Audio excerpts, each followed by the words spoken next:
You are about to receive messages that may be harmful to your mental state. Your sense of reality will be questioned. Your view on things will be altered. You are now part of the Meta. The Meta controls everything.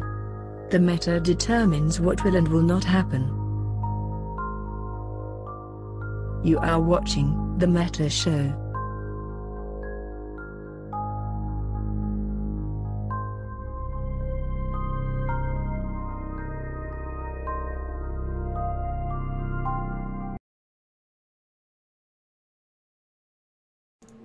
Yay! We're live! Woo!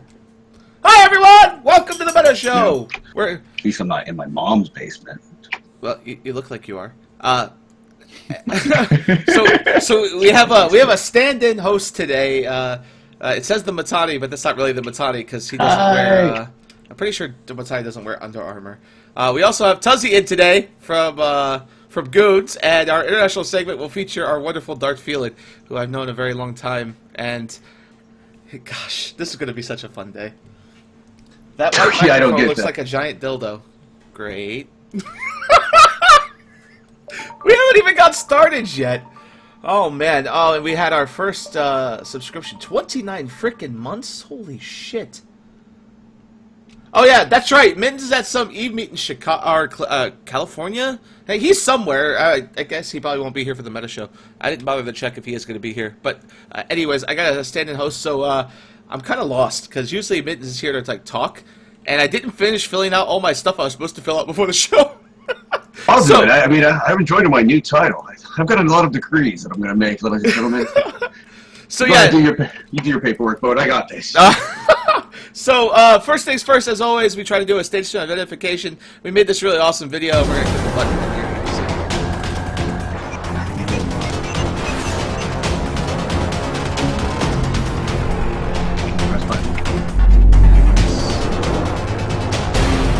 I forgot you guys don't see it.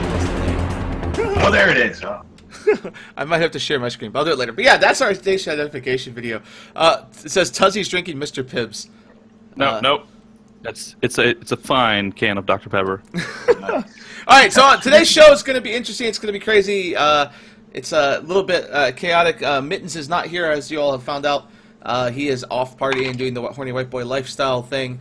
So we will have an interesting show today. We're going to be talking about the introduction of the Upwell refineries. That'll be our top story. That shit's gone crazy. The world is going crazy. Eve is going nuts.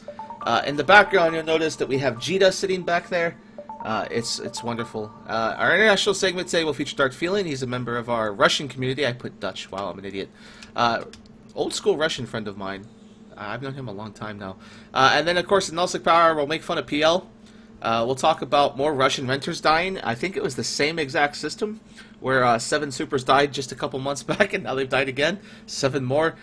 Tri is deployed versus Guardians of the Galaxy in the north. We have NC Dot deploying versus Initiative. CO2 declared war on Goons, and we'll talk about what that means. And then we'll make jokes about Zarvox being really bad. And then we're also going to talk in CCB Please about the Moloch. There might have been some leaks, and I'm pretty excited about that.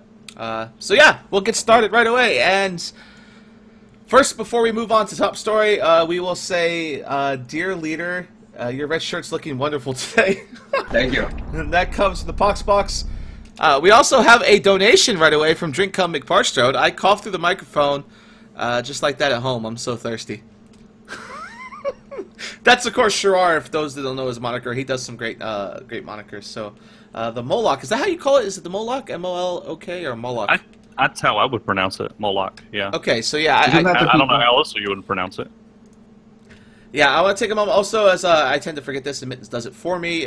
We are looking to add new people to the team at the Imperium News. So if you'd like to join, there are links in the chat here on how to join, just above. So we'll talk about that in just a few moments. Well, I should talk about throughout the whole show. So let's move on to top story and press a little button to have our infographic.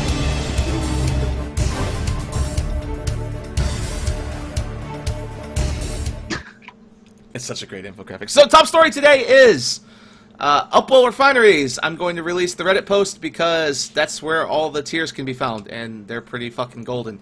And to talk about this today, we brought in GSOL member Tuzzy, long-time member. Actually, Tuzzy and I have an interesting history because I've known him over 10 years now. Mm-hmm. I just turned 30 in November, and I've known Tuzzy a third of my life. That's crazy. He's the goon that introduced me to EVE Online. And so we brought him on today to talk about refineries, because GSOL is the Goonswarm Logistics Department, or Goonswarm Offensive Logistics, as it used to be known. I don't know if you guys do offensive logistics as much anymore. I mean, you do like symbols and stuff. We right? We do when we're having a war, when you guys need passes put down in an invasion or citadels. Like let's for instance, when we may need to move from one side of the galaxy to the other, and citadels need to be put down in advance of that. That's the sort of stuff we do. We said another funny donation. CO2 declares World War Z's on the goons. Wow. Every time we've been around, you do that with those great days in Tosis, you know. Yeah, Tosis stuff, not my favorite thing, but yeah. No, nobody's. So, nobody's. Tuzzy is our special guest. If you, besides my terrible introduction, if you'd introduce yourself and tell us who you are, what you do in Goons, and what brings you here today. Sure. I've been in Goons almost 10 years now. I joined actually the same time as you in what was that, September, October of 2007. September 2007. Oh, yeah, man. and I joined GSOL back in 2013, I think. So I've been in GSOL a few years now, and I mostly fuel towers and empty silos and deploy structures and maintain jump bridges and herd cats of our SIG members to keep everything running. I do a lot of gameplay in Delve with Theta Squad. I tend to hang out with Theta Squad people. I kind of have a reputation of in Goons of absolutely detesting and hating anything having to do with wormholes. I dislike wormholes. Oh, you wormholes should die. Yeah. Yeah, I don't like wormholes either. And I'm a big fan of what CCP's been doing the last couple of years with the Citadel stuff. I really like the new structures they've been adding and the direction that they've taken with the development related to that stuff. Yeah. Cool. So we're going to move right in here. And Upwell Refineries. This has been a long time coming. We got a report from Chief Financial Officer and Commissar Public Officer Aerith, who's also on the member of the CSM, saying that Goons have been preparing for this for 2 years. So we've known it's coming, and it looks like it's quite possible that Goons are going to rake in the trillions, if not double-digit trillions, just on this dev blog post alone, not including what's going to happen in the next year. And I know I've got a nice little bit of money stored away for this. I've been preparing for it now for 3 years, since R64 started to become a drain on everything, because everyone was buying R64s like crazy because they were worried about wars that were going on, wars that weren't going on. Hell, when Goons got kicked out of our space, that was a lot of R64s that just went all over the place. So yeah, that was a big disruption when we came out of the north, right. Because that region, those areas have very certain moon types, and there was a month or so, 2 or 3 month disruption while we left the area and the new owners came in, and it took a while for them to get all the moons towered, and all of a sudden there were big shortages on the market and big surpluses as some of our guys that was holding on to stuff dumped it all to get some cash flow in, and it was a little bit of disruption there. Yeah, I'm excited. So Wild, you're a wonderful member of the group WeDot. Of course, you didn't key up there, so you said something, but nothing came out. We didn't hear you. Hey, there we go. Now we hear you. So yeah, Wild's our guest host today. Someone said that my voice wasn't coming through, so I changed the audio, and then I have basically 3 of your voices just smashing in my brain. So apologies. Yeah. So Wild, what do you think? As we move forward, I mean, have you tend to have lots of ISK, and you tend to give it away and crazy things. Did you get a bunch of our Moon Goo for this inevitable change that was coming your way? I picked up some in Jeddah. Then I realized I was just basically fighting against other members of Goons. And Jeddah is like a big, who could buy more, and then I felt like I was just botting it. So no, I try to find more interesting ways to come up with this. Okay. So the one thing I find really funny about this boat is that a couple months ago they drastically buffed Rorquals, and everyone's all gung-ho about Rorquals. And those of us that do logistics have been gung-ho about Rorquals for a very long time. We use Rorquals to do a lot of our work, and it was funny seeing Rorquals all of a sudden be prolifically used by everyone to mine. And then they took a nerf, and some people was like, well, they're still okay, we'll just get more Rorquals to make up for the nerf. And then the next nerf, some people were like, well, hell with this, I'm going to sell more Rorqual and get rid of it. And now I think some people are regretting that. It's like, maybe I should have held on to that Rorqual. Yeah, we're going to talk about that here. Because so the way I see this, and this is, of course, coming from me, is you deploy a refinery to a moon. So there's new refinery structures. For those of you that didn't read these notes, here's the quick TLDR. You deploy a refinery structure instead of a POS to the moon.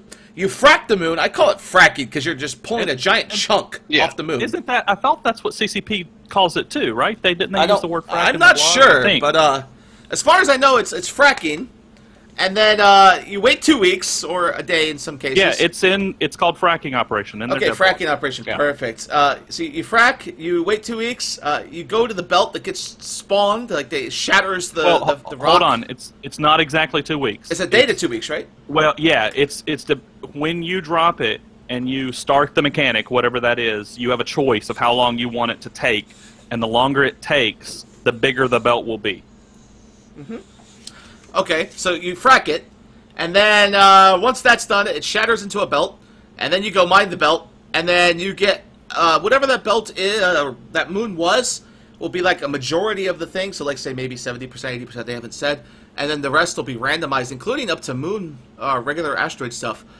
So example, like if an R64 of a random R64 there, you might get some R32s, R16s, R4s. Yeah, I'm excited. Yep.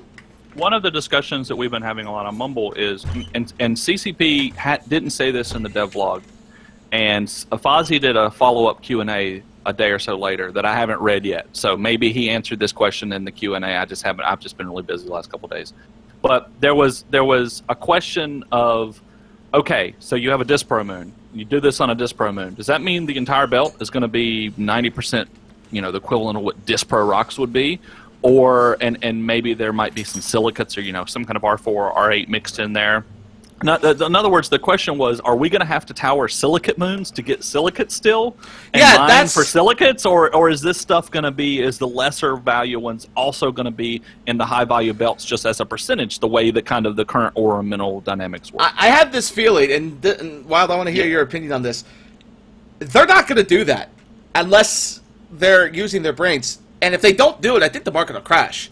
I don't think the T2 market will handle it because who the hell is going to want to buy an R2 or R4? If silicate prices go through the roof, then presumably you'd want to start doing it. But will they? Because it's also logistics too. I mean, it changes the whole value of this. Instead of doing like the colossals and all of the index stuff, you're now going to have to worry about this high risk yield that's coming off of your fracked moon, right? Yeah, right. Yeah, well, here's the thing that scares me. Now, they'll say they'll have mixed content, but the thing that scares me is you only have so many miners in space. I mean, even in our case, 100, 200 Rorquals on a daily average. Maybe 500, maybe 1,000. I don't know. That's just from one guy, though. Right. But that's us. The biggest industrial complex in EVE at the moment is coming out of Goons. The greatest PvE alliance ever made. But that question then is led to, my dog is going nuts over there. I don't know what she's doing. It leads you to question, what does that mean? Because we only have so many miners, and now you're going to have to pull miners out of belts, put them into moon mining, so that means you're going to end up in a situation where it's maybe half and half, and then if you're, say R64s are, 200 moons, but there might be thousands of moons to mine. You're just not going to have enough people, so that's just us, right? Yeah. I think the reason CCP is getting these devlogs out so early and inviting us to question them, bitch about them, give them feedback for the next many months is that they themselves don't fully understand how this could, hurt the market or help the market, change the market, and they want as many people as possible telling them all the current things that they think could happen so that they are not missing anything. Because I see this being potentially, and maybe it won't be, a huge disruption to anything that requires T2 materials, T2 ships, Ishtars, anything out there. And I mean, they could just simply adjust the ratios. Like, oh, well, before an alliance maybe needed to have, you know, let's just pick a number, 500 R64s to pull in X amount of income. And because that's going to be so much of a logistical nightmare to mine all these, maybe we'll dial the knobs up a bit so you only have to have 50 or something like that. Now, Darth Phelan is our international guest. You haven't said anything, so if you want to chime in on this, please go ahead and tell us how you feel about it. Because you run a Monkey Attack Squad, and we'll get to that in a little bit. But what do you guys think about this? I mean, you're a CEO, right? What's this look like for you? Are you excited that you get the R64s now, possibly? We don't know too many details about this. I really don't think that silicate, etc. will be a problem, because we just have too many citadels here. Well, I don't know for the rest of the EVE, but Delph, if we have in a system 5 or 6 citadels, it's basically a system that no one lives in. So it's not a problem to put one of them from the station grid, etc., to the moon, even with silicates, and once in the blue moon, in, I don't know, maybe. How many of your folks Phelan mine? Do you have a lot of miners in Monkey Attack Squad? No, we don't. We almost don't have miners, so we have just about 10 mining oracles, I think. Yeah, so see, it's very low. Here's the thing that scares me, right? We have a lot of PvE drama too. I'm just you know, with cherry picking and with, you know, calling your sig. I'm concerned that this is going to bring in just the highest level of craziness between violence. The cool thing here is, the good news is that when you cherry pick these anoms, they eventually despawn. CCP's already said that. So it's not like they're just going to sit there until they're completely picked clean, right? So cherry picking might be beneficial if you're really looking for that one mineral and you don't really care about the rest, or not worth it. So that's good. That actually makes me feel a little better. But here's the thing that gets me is, there's a concern, and of course there's 9,000 billion comments about this from groups like LowSec, elite PvE organizations that live in wormholes, that do refinery.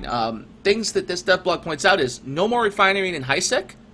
So you can't do... which I think is great. You can't do reactions in HiSec anymore. You got to do it in LowSec or 00.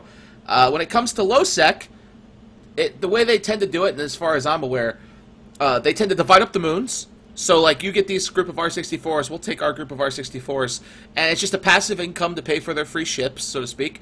And they've already had 4 major CEO, FC level alliance leaders for LowSec say this is the end of LowSec. Right here, because we don't actively mine, we don't actively rat. This is it. This is gonna kill it, or it's just gonna become time zone warfare, right? Like, what's gonna stop Tickle from taking an R64, timing that bitch to 4 a.m. Eastern, and going, okay, who wants to touch it? Well, and then think about also, there are so many groups. Like, we're not too worried about this from an income perspective, because as our alliance, we're not dependent upon R64 income for income. Like, we make so much income off of market taxes and all kinds of other stuff, because we live in our space and we produce in our space and we use our space. Just by having space, we make ISK. But there are so many groups in the game that have a very top-down revenue structure, in which their very, very small amount of people are managing a lot of moons, and all of that income is going straight into the alliance, and the alliance depends like 90% of that for income. That goes away. Between now and this coming out, they're going to be scrambling to come up with a way of how are we going to make money in the future. One thing I noticed, and maybe this is just me, I've asked people about this all week, because I knew this was going to be our top story. I mean, this is the biggest PvE change besides the Roracle recently, many years, right? You haven't had such a dynamic change. I mean, R64s have been the cornerstone of EVE and warfare for 10 years. Since I was a newbie, everybody fought over R64s. I mean, there was, back in the day when I was a brand new newbie, it used to be like, don't tell someone where the R64 is, because I can mine it myself privately and get, 10 bill a month, and nobody would know about it, right? You'd hide it. And of course, nowadays everybody knows. Noisy Gaming here says, "Cool, just means uninterrupted mining for me in LowSec." So, but what I see happening, and this is where it gets crazy, is almost like an accountability thing. You get an alliance like Pandemic Horde, where the leadership only controls all the moons. So you have a select few, 4 or 5 guys who own all the moons, and they decide where that money goes. So maybe members see 10% through SRP programs. Maybe members see another 10% through free ships. But that 80% goes to a couple of guys, right? But with this change, none of those 5 leaders are going to mine this shit. None of those 5 leaders are going to sit there and mine it themselves. So the members are going to mine it, and then they're going to be taxed after. Well, and that's where it's interesting. I think there's a lot of folks like Pandemic Legion, for instance, that they have a lot of members that are like, I'm elite PvP. I don't mine. I'm too good to mine. They don't need to, yeah. So they're going to have to come up with schemes where either maybe renters or through extortion of whoever lives there locally to say, okay, we control this moon. It's our moon. We will allow you to mine it, and we're going to take half the profits or something like that. Or I don't know. They'll have to come up with something. But I could see there being a big disruption across the galaxy in the amount of moon goo and reactions that are actually making it on the market as a supply level ability, you know, just the base supply of all the stuff that's needed to make these ships being in flux a lot more, because it's going to be so much harder for some of these groups to make sure to the 100% fullest potential that these moons are being mined, and all of the what's potentially to be mined out of them are actually make it onto the market. I could see supply levels going way down, and thus T2 prices going way up. You know, go ahead. Well, also, do you think it's like from the view of from the Citadel itself? Because this will all happen from what the medium and the large refinery citadels, right? Well, yeah. Well, it was, yeah. So medium and large, but please make sure everyone knows that there's no such thing as a small citadel. So medium is the smallest size, large is the middle. Yeah, and there will be no XL. There will be no XL. So are they going to be tethered? Like, what's the and then what are some of the ramifications down? You know, like what happens? Is it Citadel warfare? Like, say you have this fracked moon bit coming over, and then you attack the Citadel and it explodes. Is that just free? Is there going to be PDS for the fields? So like, what's the battle mechanics? They've talked about this. So if you're still pulling up the ore, it just disappears. It doesn't become mineable and actually usable until you shatter it. So the fracking docks, the fracked piece, the chunk of the moon docks with the Citadel, and then it gets whacked with like a hammer, breaks the ice, and then it goes everywhere, and then you mine it, you know? And that operation can happen in 2 ways. Either the person who owns the structure presses a button, and boom, it happens. And they haven't really said exactly what will happen, but presumably a new belt will spawn in the system or an anomaly or something. You warp to that, and that's where it is.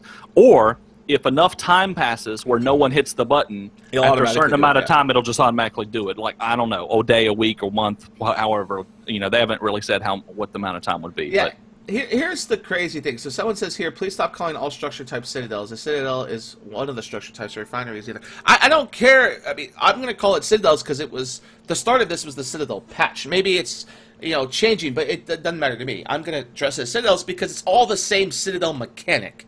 They all follow the same reinforcement cycles. Here's the thing that's scary, and this will be one of the last things we'll talk about with this subject before we move on, is time zone warfare. And then someone points this out, because of the way moon mechanics work and have always worked, you can reinforce a moon 24/7.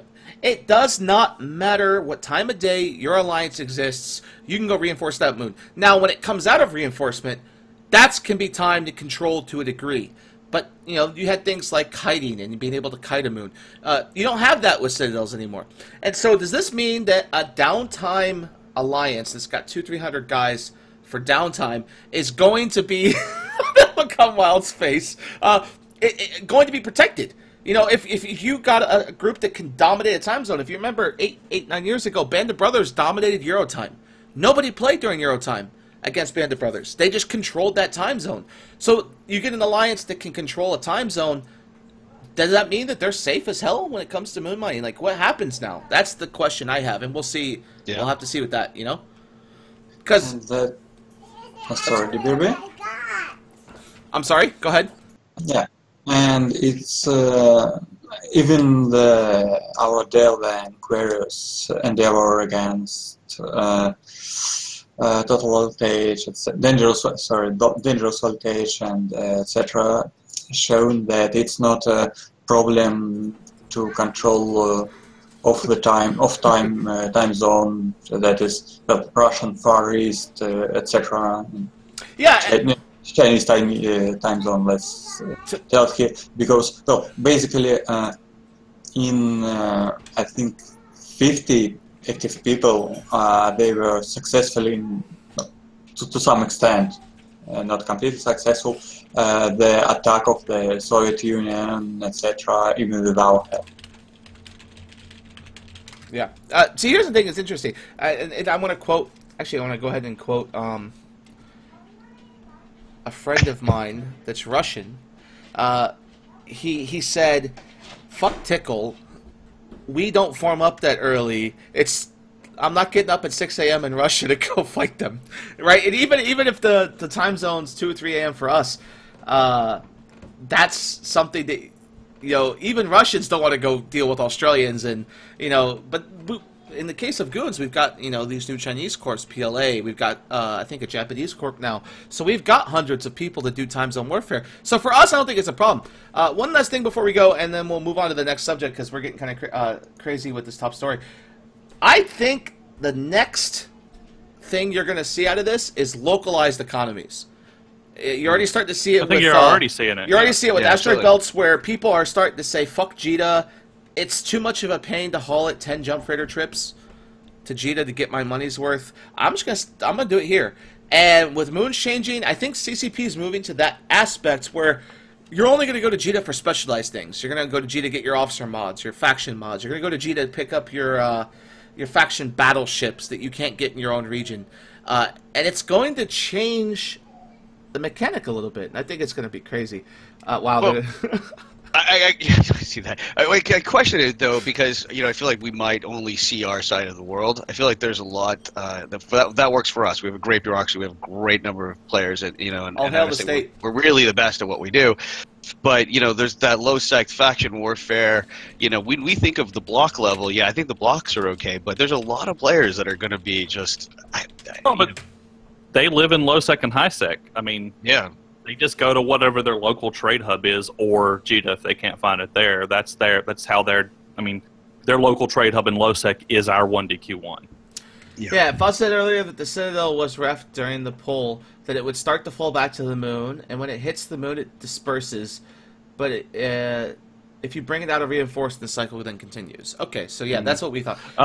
And some real-time follow-up, I misstated earlier saying that it would spawn in a belt or anomaly, and a couple of people corrected me in chat to verify that the CCP has said it will be on the same grid with the refinery. So the Citadel will be there with the belt that spawns. And I kind of agree with what you said. I think you should be able to put mining lasers on your Citadel. That would be great. I think that's the way to do it. Yeah. So that it would automatically mine for you. All right, so that's our top story today. Hello, Sully Solomon, welcome, and of course the Mikhail just joined us. So we're gonna move on to the Imperium Brings You the World, and as we travel around the world with our wonderful world infographic, this thing is so cool. I like it.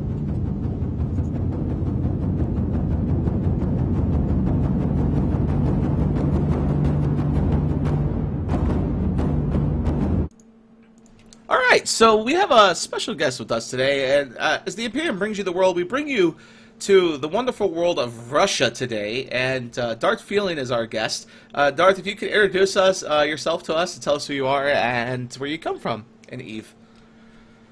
Hello, I'm, effectively I am CEO of the Monkey Attack Squad, one of the Russian-speaking corps in Gunslar Federation. I'm effectively CEO because CEO is one of the our very old member who is holding the keys, as he is one of the most cold-headed guy I know, and it's just a precaution from the rage queues, etc., etc. So nobody can make any harm too much. I'm in this corp for the entire history, my history in the EVE Online, and it's, well, soon it will be 10 years. So, and That's a long eight of them were in the Gunswarm. First, this corps basically was called have a little bit different name. It was Free Space Pilots, aka Banderlogs. One of the Banderlogs. Yes, yes, I remember Banderlogs. I remember them. Yeah. Yeah, and at one time in already in the Klein, we had some very heating dispute with the SEAL and one of the directors that basically didn't play themselves, and about 99% of the corp leave it and formed Monkey Attack Squad. Okay. And we continue to be in the Gunswarm because, well, it's just my opinion, but Gunswarm Federation is just the best alliance in the Eve. So I've known you a long time. I mean, I go back with you and some others from the Russian community from, oh man, since I was a newbie. We've always hung out with Russians and Goons. Why is it that, in your opinion, that Russians tend to come to play with Goons? I mean, I think it's we piss off all the English speakers, so all we have left is French and Russians. So why do you think that is? Well, to be honest, you piss off a lot of Russians too. So it's a polar opinion. Many Russians love Gunswarm, many Russians hate Gunswarm. Well, and we had a discussion a few days ago basically about this, and the people who hate us couldn't explain why. It's just... It's just hate. No explanation is why. Пожалуйста, можно на русский язык? Зачем? So, you guys can talk in Russian if Wild's willing to translate. I don't mind. You can use Russian here, make it a lot easier, because that's the point of the international segment, is to bring Russian to you. Actually, many Russians don't have problems with understanding English. I don't think most of them, but really many understand English, can read, and understand that when you talk to them in English. The problem is that most of us don't have a lot of English practice, so it's I think it's you can see it with me too. It's much harder for us to talk in English. Yeah, the joke's always. I only get to practice Russian when I get drunk, so that's just about every night. But you know. So the question is here is as far as I've known the Russians, they've always been pretty polarly divided. You usually you either have the Russians that live in the drones, which is all one big group. You have the Stain Russians, which are kind of like their own individual group. You have the solo Russians, which I call like OOS, Out of Sight, up in Venal, or the guys that do elite PvP, like in their own like alliance. And then you have our Russians that usually just hang with us, and then you have low-sec Russians like Project Mayhem. But it seems like most Russians that I know will sometimes bounce between the different communities. Like they'll go hang out in the drones for a bit, maybe they'll come with Goons for a bit. I remember we had a couple of Russian corps with Papa Digger in them. And besides that, I mean, do you notice like the Russians, like I know with French, they tend to move around a lot, right? Do you notice that with the Russian community in EVE, where they'll just like bounce around some? It can be, of course, Russian corps and Russians bounce a little, but I think that to the if you look at it outside, you won't notice how many changes, how many movement here is, because, well, recently, actually, for example, our famous Red Alliance, actually, I think it's, well, maybe it's fifth Red Alliance, and current incarnation have more ties to I think most of these leaderships are from Nullsec, NPC Space, Gorgon Empire. I think I don't remember who, to be honest, but the most of the previous incarnation of Red Alliance is in Dreamfleet and Solars. And not only Dreamfleet, Solars, there's a lot of them too. So basically, we move a lot even without changing names. Changing names, yeah. But content of these names change a lot. You know, from the previous Asian sides, there used to be like, it seems like there's like a division, like something that kept them, like there was like, you know, Team A, Team B, you know, different groups of, you know, these sides. Is there anything that keeps the Russian community separated? I think that the problem with the Russian community that is the same basically as any other community that is not very small, because if you are a very small community, you just held in together to fight against evil outsiders if you don't understand, etc.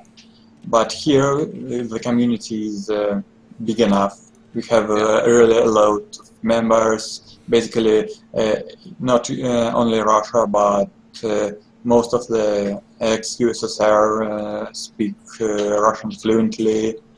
And the problem is that we have a too long history. Of course, I think even it was Mitani who said that if politics is just a swinger festival, but still a lot of old grudges, a lot of bad blood, because, well, I'm 10 years in EVE, and well, of course I am a very, very low level leader in the community. Low level? Wait, you run Lucky Attack Squad, that's not low level. We are not a big corp, so not the most famous, so but I'm a rather young EVE age for the many Russians, so a lot of people are here for more, and they have basically in every other alliance they can see same leadership that already betrayed them several times, etc., etc. So here's the thing. We always do this with the. Oh wow, we have a red shirt now for Wild. Sorry, fixed it. Wow. So one thing we always do with the international segment is at the very end of this segment we have our guests speak in their native language and tell us why they should join that corp or goons in general. So if you wouldn't mind doing almost like a recruitment speech in Russian, we'd be very pleased. I know Wild would. Sure. Ну, если говорить, почему надо вступать в гуны, естественно, в гунах мы не единственная корпа, но самая веселая и незатейливая. Гуны — это единственные ребята Киеве, которые действительно играют для своего удовольствия. И, кроме всего прочего, им действительно удалось построить космический коммунизм. Вы можете действительно быть уверенными, что никто не рампешит, иски не идут налево, они действительно доходят до рядовых пилотов. Нет никаких срачей по поводу того, что это моя луна, это твоя луна, вот, но наша карпа лучше, поэтому нам 5 лун, вам 10. Все общее. И это привлекает большинство пилотов, кто сейчас живут в гунах и радуются своему выбору. Okay, I think it was Yay! That why Goon Swarm is so beautiful. See, I don't know Russian. I always joked with Papa Digger many years ago when we first moved to Declan that I'd learned Russian just to go on his fleets because they always made fun of me in Russian because I spoke too fast and they're like non-English speakers couldn't keep up. They would get lost. So, wow. Do you have any idea? Did you keep up with all that? I've been doing a couple of people. Why don't we got Duolingo and we were practicing for a while. I do it every day on the train. Oh, wow. I realize how terrible I am. But yeah, I try to practice. It's you gotta keep it up every day. Why does Wild manage to look like he's always drunk? When you work in New York, that's what happens. I mean, Why did you thought he He's was... a professional. Come on.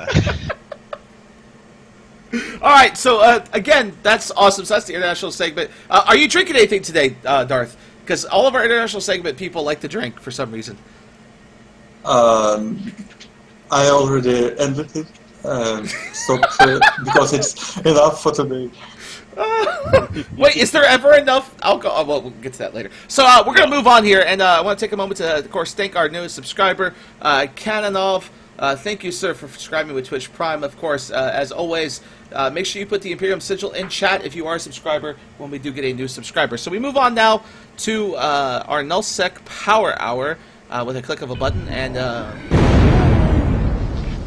so we just press the fancy button. And I'm talking over the whole thing. I'm terrible.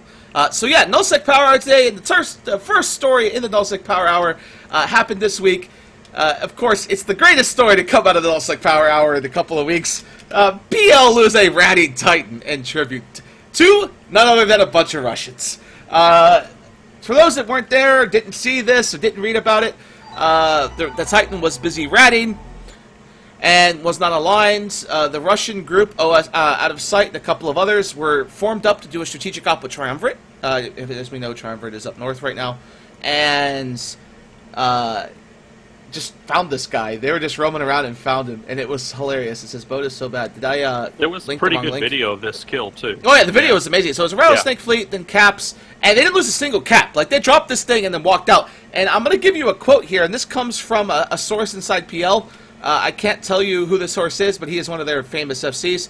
This came immediately, like the day of their curse deployment, when I asked why they weren't taking supers. His reply was, "We're leaving our super carriers and Titans at home, so we continue to mine and rat safely throughout tribute." And this Titan dies, so... Apparently, I also saw, and I can't remember if this was someone who told me this or saw the video or whatever, or it was Reddit comments, but he was well into armor or maybe even structure before the first fax even signed in to try to save him. So their response time was quite slow. Yeah, it was... I'm sorry, but it was absolutely fucking hilarious. If you haven't seen the video yet, I'm going to find you the video or work on it here in a bit. I might not get it immediately. Working on it the best I can. But yeah, so that died. And for those who don't know, since the collapse of Gambling and Eve, you're starting to see things like this happen more often. You're starting to see deaths of Rorquals in PL, deaths from NC Dot of Rorquals. You're seeing, deaths in Titans and Supers. And you're starting to see this more and more as time goes on. And it's getting kind of hilarious because you wouldn't expect PL to lose a ratting Titan with as many Titans and Supers as they could instantly snap their fingers and do. But I have heard some reports, and I don't know if you guys have heard this at all, Darth, Wild, or Tuzzy, that PL is kind of on a break. They're really not having the activity levels they need to be able to defend a ratting Titan. I mean, you need quite a bit to do that. That wouldn't surprise me at all based on, what we've been seeing them do in game here and there. It seems that they're kind of spread out at the moment, and different groups within PL are doing kind of their own thing, whatever entertains them at the moment. I used to be able to believe that they were, that you weren't allowed to do, especially Carpe Noctem. That's old Black Legion, and I'm surprised that they allow you to do it under your main. I mean, there used to be major rules against doing that things with your main characters, especially a Titan. I mean, I'm surprised. So I think times have changed. I mean, they've become the enemy that they fought against. They became so. Well, you got to make your money somehow. I mean, I heard Titan ratting can make up to 300 mil an hour if you really are crazy about it. Do you Doomsday right and everything? I can't do it. I'm terrible at it. We saw evidence of your Doomsdaying last night, but yeah. So most of don't know, Tess tried to bring a fleet through Delve, and I went to Doomsday them with my Titan. And there's like 40 frigates, and I Doomsday backwards, so I completely whiffed the Doomsday. The commentary on Mumble was gold. I don't know, it's because Boat's like, all right, I'm gonna do it, and he's like, oh shit, I Doomsdayed the wrong direction. Oh wow! I finally got to shoot Dodd. I don't know if you know that's why. I don't know. Dodd's interesting. Hey, donation $5. Titan Rider question. Please kill more Titans. I got a fuckload of Trit to sell. Speaking of death to all super caps, we press a button and you get brought live.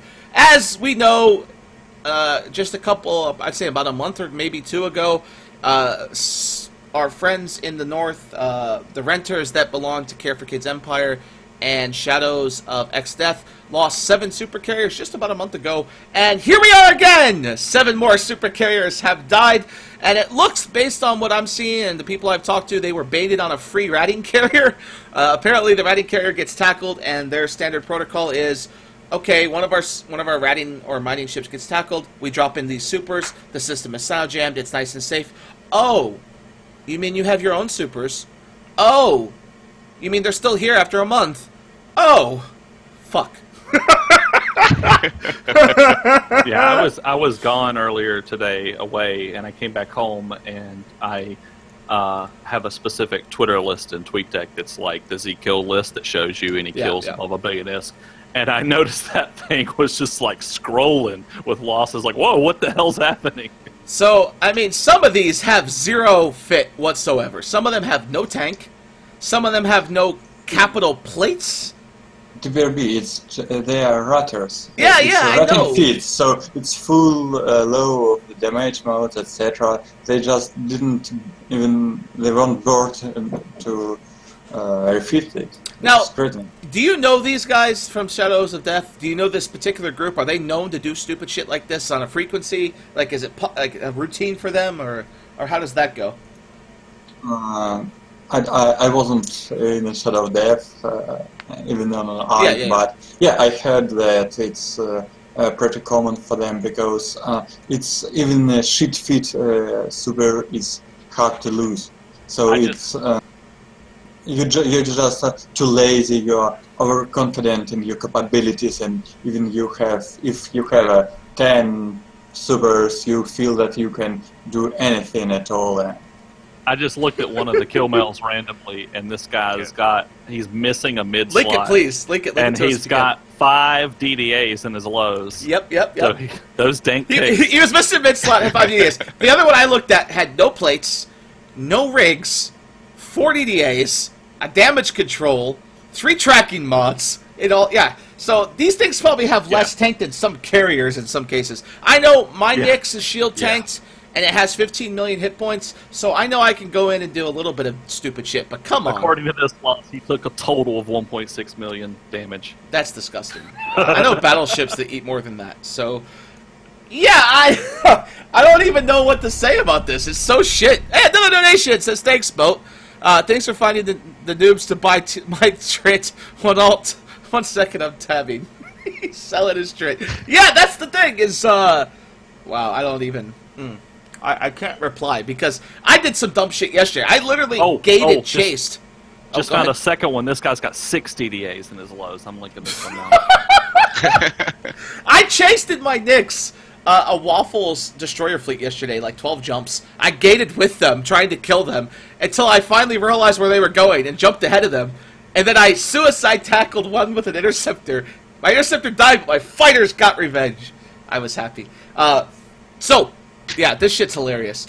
And then speaking of comedy, we move on to our next story. And this is Triumvirate deploying versus Guardians of the Galaxy in the North. And I don't know if we would call this the Special Olympics of the North. I don't think they qualify for that because the Special Olympics is difficult. And I don't think Guardians of the Galaxy fighting Tri will be any difficulty at all. Sword Dragon has the similar Rolodex as... our boys in TC. Batphone Bile. Yeah, Batphone Bile, and Sword Dragon will pull that shit out like nothing. Yeah, I don't even know what to say to it. I mean, other than the fact that Tri's got like 100 dudes active. I don't know what the fuck they expect to do. Sorry, Derby, I am really bad, but who are the Guardians of the Galaxy? Alright, do you know who Sword Dragon is? Yeah, sure. Okay, that's his, like, coalition. It's like, Darkness and... Yeah, Darkness and Renters. his group are okay. Leagues of the Galaxy, Solaris. as Goons, and our groups are the Imperium. Yeah, so like Solaris and Solaris, they call themselves GOTG because they think they're special. They own Branch, they own Declan, and as far as I'm aware, they are currently dealing with that. I don't know, but from what I'm hearing is they've deployed, tri-deployed there to protect NC Dot moons. NC Dot deployed recently, as we know. We'll get into that in a moment. It's unknown if anything's happened because I've asked everyone, and all I've seen is shit flinging from Sword Dragon and Cat Marcher at each other. Like, who's got the bigger Rolodex? Who's got the bigger pair of blue balls? And as far as I know, it's the sides are Tri and local Russians versus Guardians of the Galaxy and other PL pets. I know Cat Marcher made a post recently where he was complaining about the fact that you know, Sword Dragon called on PL Pets to come help him, which is, if those don't know, PL Pets are like Pandemic Hordes, you know, Waffles. No, not Waffles. Waffles aren't pets. Pandemic Horde and Spaceship Samurai. That's it. So I made one off comment to Sword Dragon about his mom, and he kicked me out of this Discord that we shared. So yeah, I tried to join that Discord. He doesn't let me in there. He doesn't like. Yeah, no, I really thought. I mean, like, you know, when someone asks you, "What do you do, Wild?" or like, "What do you do?" the only answer, and I verified this with every single person on the internet, is your mom. That's the only answer. he just didn't take it. So, yeah, that's how so the internet works. And then our next story, of course, as we move on from Tri doing really bad. We move on to NC Dot deployment. NC Dot has left Veil to Silent for the first time in 6 months, and they have deployed now against Initiative. So it's NC Dot versus Initiative. Again, no updates there. They've had one fight for NC Dot. Initiative lost that first fight. It was like 100 versus 50 or something, and Initiative, of course, lost outnumbered. But there's been a lot of experience with Initiative. You go to Syndicate, and then you proceed to get kicked out. I mean, very rarely do you get to have fun in Syndicate versus Initiative. They'll either blue ball you or leave. So I don't see NC Dot getting the content they're looking for. It's quite possible Vince is just wasting his time, as Vince usually does. But again, there's not much there. And then our final piece of NullSec Power Hour comes out of the war of the... I don't even know what you want to call it. The war of... Dank I like Ticks. to call it the Sig War. The Sig War. This is the Sig War from my view. That's What would you call it, Tuzzy? I would say it's the delusions of grandeur happening in Gig X's little head. So, for those that don't know what we're talking about, CO2 has declared war against Goons. There is a wonderful piece. You do need to roll it back two steps to tell about there, because he spent the first half of an hour talking about their wonderful new fits, which are the worst that anyone should be publicly. You should not have a SoundCloud where you define the worst shit fits on the internet, but he did, and then went to tell us 22 minutes in about how terrible we are. Yeah, so I don't even know. GigX has lost his damn mind. There's reports from CO2 will AFK camp Goons to death. I've got reports from Goons that they're continuing to rat and mine uninterrupted. CO2 will decloak, everyone will laugh at them in local, and then CO2 will recloak. They haven't killed anything. I don't know what the hell is even going on with these guys. They've killed a subcap rider here or there. They've killed an excavator drone here or GigX there. himself was spotted in Delve. They're not really taken seriously right now. Well, it's an interesting strategy when we have people, things, hidden groups in your space, and your idea is to take your team and go do the exact same thing to Delve. Yeah, so instead of defending or fighting, you take all your people and all your pieces and you move them away. So I think they've lost a ton of. So here's an actual metric. You can look at Dotland. Yeah. So this is actual data. This is a soundbite from. Oh, sorry. Go ahead. Prior to, I think it was around March 20th, when a couple of our groups started, poking at CO2. They were killing something like 300,000 NPCs per day in Impasse. That's ratting. Just look at Dotland. That's what was happening. 300,000. They're down to just under 100,000. So they're down to a third of what they were doing on March 20th in the last 5 days. Now, that's before the legendary SIG Bomberwolf has deployed. I did have reports coming in from CO2 members saying that shares of CO2 stock are starting to plummet as freighters full of moon goo are dying on gates and Impasse to non-existent SIGs. A Signet that shall not be named has apparently killed a few. Now, we do have some people in chat claiming alternative facts, but in case you forgot, this is the Meta Show, where we report and we decide. And as far as I know, Gigax is in for a surprise, because Bomberwolf deploys today. And they're in for a hell of a surprise when the AFK campers from Bomberwolf get there. If you guys don't remember, I talked about this a couple weeks ago, but we camped KOS for a month, maybe 2 months.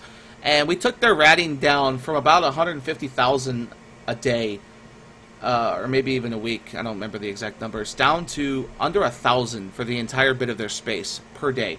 You're talking 1,000 rats killed in a 24-hour period over 15 systems.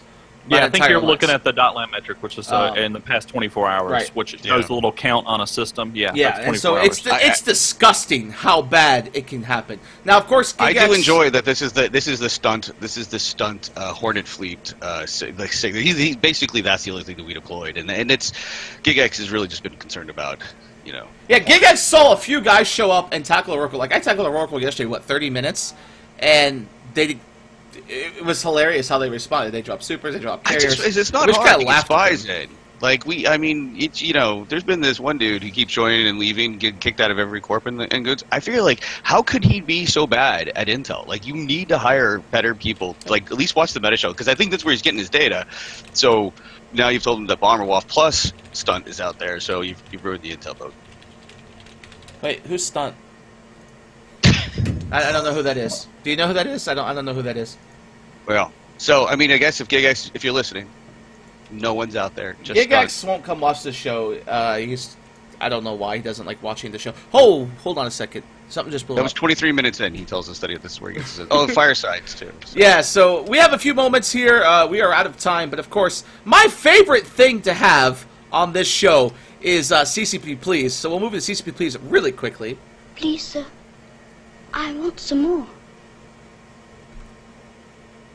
I'm sorry, but that's the best infographic I've ever seen. And for the quick CCPs Please segment, I'm curious what you guys think. I know I will probably buy one of these just because I'm rich and this thing looks sexy as hell, or I'll just wait for the Grissus one. But the Moloch stats, I believe it's called the Moloch or Mulok or whatever the fuck you want to call it. The Blood Raider Titan stats has been released, and I'm going to get you a link here. Now, these aren't official. They probably will be officially announced at FanFest. These come directly from Chaos, which is CCP's developer only test server. And then someone data mines the stats on this. And what I'm seeing here gives me a very big boner. Because... Can I just not have you say that, since doesn't Moloch mean like some child sacrifice deity? Don't fucking know. Don't ask me this shit. I mean, anyone else know what the hell it means? Looking just it up. I know, because Blood Raiders sacrifice people, right? They drink the blood. This thing will have a corpse bay inside it, so it's possible. Yeah, I just don't need you getting boners to child sacrifice. Well, just so according to Wikipedia, Moloch, now it's spelled differently here, but you know, so this may not be the Moloch they're referring to, but Moloch is a biblical name relating to a Canaanite god associated with child sacrifice. Yeah, I mean, maybe CCP just wasn't paying attention when they came up with this name. But to give you an idea of the bonuses, and useless trivia. That's what I'm good at. This thing is actually kind of crazy because the Moloch, unlike normal Titans, can dodge a Hictor. In case you don't notice, it's got 110 sensor strength or warp core strength compared to the normal Titan, which I believe is 100, and the Hictor point is only 100, not 110. So that means it's quite possible that this thing can dodge the first Hictor point. Which could be interesting. Keep in mind though, if you look according to this image at the what is that, the Chemosh? Oh yeah, the Doomsday on that Dreadnought. Yeah, according to this image, this Dreadnought has a Doomsday. Now the text here may not be completely correct. Well, they said that might be a copy paste error because if you look, it says can fit the particular Doomsdays up there, and that might be a copy and paste thing. But the thing that gets me, and what's crazy about this thing has about 10,000 DPS based on some math that someone did recently, if this is really the case, and energy neutralizer bonus and NOS bonus. Now, if you remember from like 8-9 years ago, NOSes could drain infinitely. And now you're looking at a Titan that could use capital neuting. It even has a high slot configuration to fit 3 of these motherfuckers. 3 capital neuts. And drain all your cap. Could you imagine getting nosed to death by a fucking Titan? And Be he's right at back. full I've cap. I've got to go trade my hell for a Nyx. I'll be right back. It's gonna be disgusting, and it gets a web bonus, so you get within 30 kilometers of this motherfucker because it's a 30k web range. You're done, right? It's gonna blow you up. It's so amazing. This thing has me all excited because I can't even fly the motherfucker. Guristas Titan though, I can't wait for that. I hope they announce that at FanFest because I'm gonna buy one of them. I'm gonna have me a 20,000 DPS Guristas Titan. But we're out of time. Fuck! I've been talking like crazy. When Mitten's not here to stop me, you know that's what happens on the boat show or the meta show. Up next on the boat show, we're gonna play some EVE Online because I can. I don't know what I'm gonna do in EVE Online. Haven't decided. But I want to take a moment to thank everyone that donated, subscribed, and followed today on the meta show. Again, Mittens will be here next week. Thank you, Wild, for standing in as our guest host, and Darth Phelan and Tuzzy as our guests this week for stopping by. I know, Darth Phelan, you look really tired, so I don't want to keep you too a little bit. Yeah, so what faction is the Moloch? And this is Blood Raiders. Blood Raiders. Oh my goodness. So I'll see you guys in a few moments as we begin with the 2 hours of the boat show. So bye everyone. Bye. Bye.